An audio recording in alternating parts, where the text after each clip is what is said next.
Okay, poetry fans and friends, you asked for more recitation poetry and now you're going to get it. By popular request, I have been asked to discuss some of the points of the recitation rather than just demonstrate. So here's a few things you might keep in mind if you're into recitation poetry. Item 1, never ever read your poem. That is a sin. Item 2, never recite a poem as if it were prose. Prose and poetry are two different things, like East and West. And they never will be united.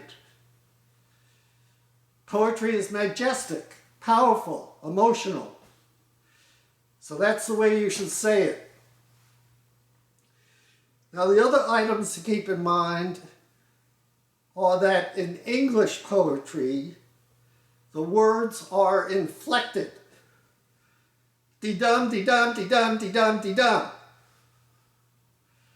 This is the house that Jack built.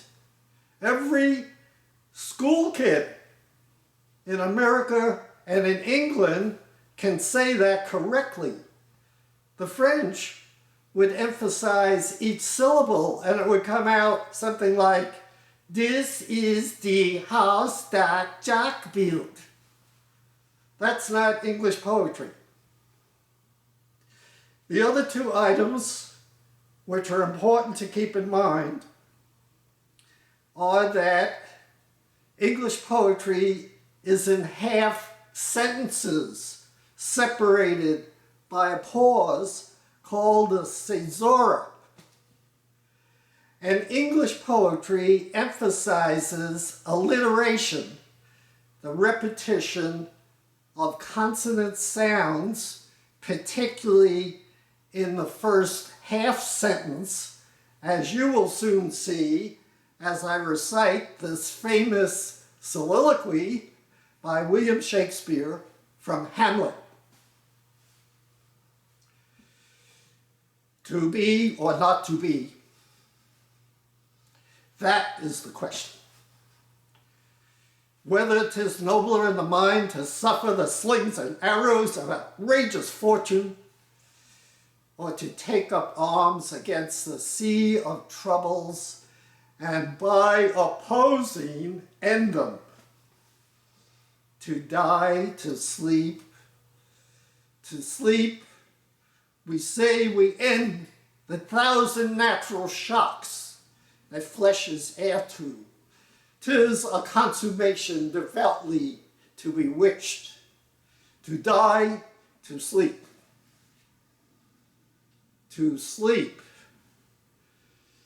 perchance to dream. Aye, there's the rub. For in that sleep of death, what dreams may come. There's the respect that makes calamity of so long life. For who would bear the whips and scorns of time, the oppressor's wrong, the proud man's contemplate, the pangs of despised love, the law's delay, the insolence of office, or the spurs that patient merit of the unworthy takes, when he might his quietus make with a bare buttkin? For who would these fardels bear to grunt and swear under a weary life, but that the knowledge of something after death, the undiscovered country from whose bourne no traveler returns, puzzles the will and makes us rather bear the ills we have than fly to others that we know not of.